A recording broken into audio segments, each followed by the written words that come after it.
पूर्व राष्ट्रपति रामनाथ कोविंद उत्तराखंड की राजधानी देहरादून पहुंचे, जहां वो बौद्ध धर्म और सामाजिक सहभागिता पर अंतर्राष्ट्रीय सम्मेलन में शामिल हुए।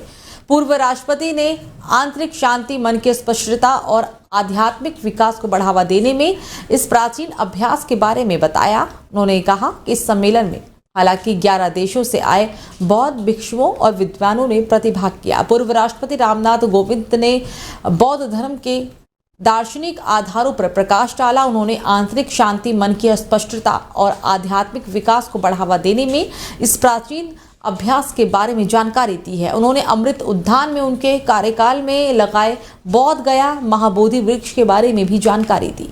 तो राज्य में बस अब कुछ ही दिनों में चुनाव की तारीख बेहद करीब आ जाएगी और ऐसे में लोकसभा चुनावों में मतदान का प्रतिशत बढ़ाने के लिए बूथ अवेयरनेस ग्रुप का गठन किया गया है। इस समूह में नगर निगम की बैणी सेना से जुड़ी महिलाओं को शामिल किया गया है।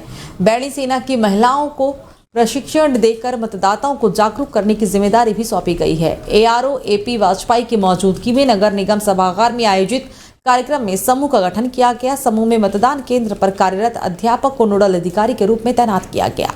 साथ ही उनके साथ साथ बूथ स्तर अधिकारी, संबंधित ग्राम पंचायत अधिकारी, ग्राम विकास अधिकारी के साथ ही सस्ता गल्ला विक्रेता को भी सदस्य बनाया गया है। पोलिंग बूथ पर मतदान प्रतिशत बढ़ाने के लिए प्रत्येक बूथ के लिए चुनाव प्रबंधन योजना तैयार की गई है। हालांकि इस बार लोकसभा चुनाव में 75% मतदान कराने का भी लक्ष्य रखा गया है। तो वहीं आज उत्तराखंड के हल्द्वानी में टैक्स बार एसोसिएशन की नई कार्यकारिणी का चुनाव किया जा रहा है। टैक्स बार एसोसिएशन का चुनाव आज किया गया। अध्यक्ष, उपाध्यक्ष, सचिव समेत 5 पदों पर परिणाम आज ही आ जाएंगे। आपको बता दें कि इससे पहले नैनीताल रोड पर स्थित वुड पैकर रेस्टोरेंट में एसोसिएशन की बैठक हुई थी। इस बैठक में अलग अलग समस्याओं पर चर्चा की गई। चुनाव के लिए बार काउंसिल ऑफ उत्तराखंड से चुनाव पर्यवेक्षक भी बनाया गया है। तो कालाढूंगी के एक गरीब परिवार का युवक रातों रात करोड़पति बन गया। उसके घर में परिवार वालों में खुशी का ठिकाना नहीं है। आपको बता दें कि कालाढूंगी के निवासी कैलाश चंद्र आर्या के बेटे हरीश चंद्र आर्या ने ड्रीम 11 पर टीम बनाई और इससे वो करोड़पति बन गया। हरीश के मुताबिक ड्रीम 11 ऐप के जरिए उसे सूचित किया गया है कि उसने 1 करोड़ रुपए जीत लिए हैं, जिसके बाद सुबह होते ही उसके घर बधाई देने वालों की भीड़ जमा हो गई। पिछले कई सालों से ड्रीम 11 में हरीश मैच लगाया करता था, लेकिन उसे कभी सफलता नहीं मिल पाई थी और आखिरकार 2 दिन पहले ही उसकी किस्मत बदल गई और उसने अब 1 करोड़ रुपए जीत लिए हैं। हरीश बिजली उपकरण की दुकान पर काम किया करता है। अब उसने कहा है कि अब वो अपनी खुद की दुकान खोलेगा और घर भी बनाएगा। आ जाएंगे पैसे भी आ जाएंगे। मैसेज वो तो शामी पता चल जाता है। हाँ, वो तो कल रात ही पता चल गया था मुझे। अच्छा, प्रोसेसिंग में होंगे अभी पैसे। बैठो तो मैंने लाइट तो क्या आपने सोचा था कि मैं आपके पैसे आएंगे इतने? मैंने तो नहीं सोचा था। टीम बना किस्मत की बात है। तो जब आपके पास मैसेज आया तो आपको कैसा महसूस हुआ? मैं तो उठाई था उस टाइम तक, पूरा मैच देख रहा था। कैश खेलने के लिए तो हम मना नहीं करते थे। अच्छा, चलो ठीक है। तो रात कब आया इनके पास मैसेज? 11:30 से। तो आप भी जगह थे उस टाइम? जी। तो कैसा महसूस हुआ उस टाइम आपको? अच्छा महसूस हुआ, बहुत गर्व। पहले तो यकीन नहीं हो रहा होगा, है?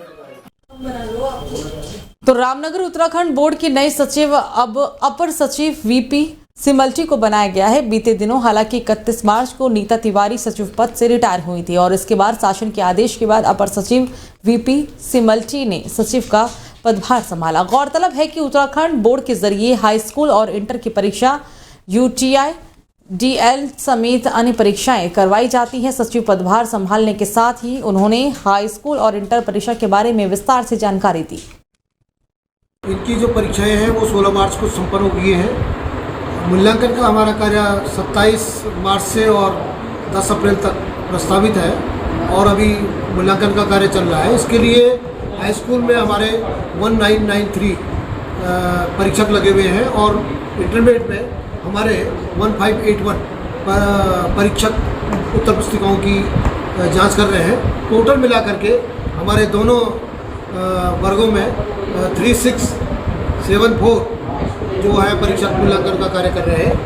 अभी मूल्यांकन के हमारे 16 केंद्र गढ़वाल मंडल में बने हुए हैं और 13 केंद्र हमारे कुमाऊं मंडल में बने हुए हैं। कुल मिलाकर के हमारे 29 केंद्र हैं। इनमें कल तक हमारे इंटरमीडिएट में 32% उत्तर पुस्तिकाओं की जांच हो चुकी है।